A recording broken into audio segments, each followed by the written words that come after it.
বিপুল পরিমাণ রেমিটেন্সের প্রবাহেও ডলারের দাম কমছে না। কেন এই বিপরীত? 2024 সালে জুলাই অভ্যুত্থানের পর বাংলাদেশে রেমিটেন্স প্রবাহ উল্লেখযোগ্য হারে বাড়ছে।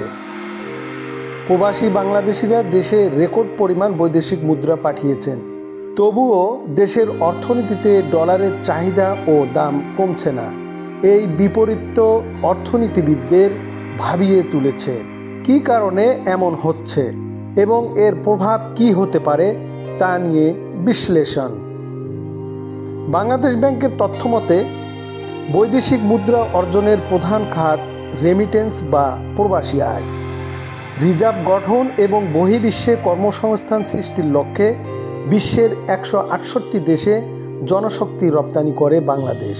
প্রতি বছর আসা বিপুল পরিমাণ রপ্তানি আয় দেশের রিজার্ভকে শক্তিশালী করেছে। তবে গত বছর প্রবাসীরা প্রায় 25 বিলিয়ন মার্কিন ডলার রেমিটেন্স পাঠিয়েছেন, যা বৈদেশিক মুদ্রা রিজার্ভ বাড়াতে গুরুত্বপূর্ণ ভূমিকা রেখেছে।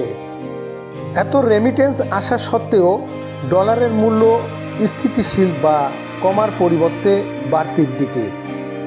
বর্তমানে ব্যাংকিং খাতে ডলারের বিনিময় হার 112 থেকে 114 টাকার মধ্যে অবস্থান করছে, যা সাধারণ মানুষের জন্য চাপ সৃষ্টি করছে।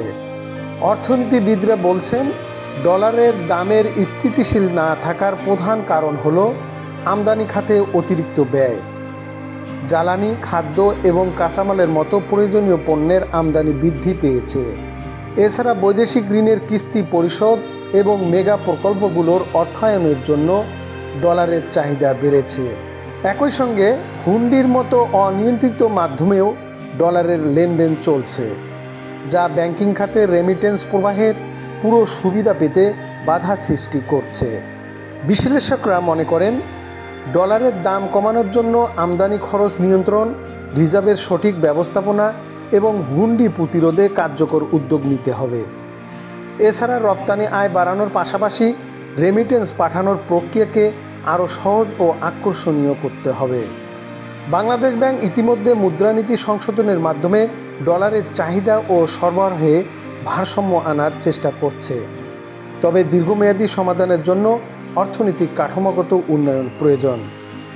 বিপুল রেমিটেন্স আসা সত্ত্বেও ডলারের দাম না কমা দেশের বৈদেশিক বাণিজ্য ও অর্থনীতির জন্য একটি বড় চ্যালেঞ্জ।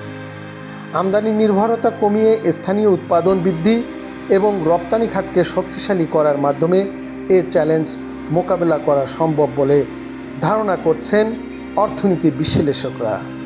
রেমিটেন্স প্রবাহ বাড়ছে, কিন্তু ডলার সংকটের সমাধানে দীর্ঘমেয়াদী পরিকল্পনা ও কার্যকর উদ্যোগ নেওয়া ছাড়া অর্থনীতির এই অস্থিরতা দূর করা সম্ভব নয়।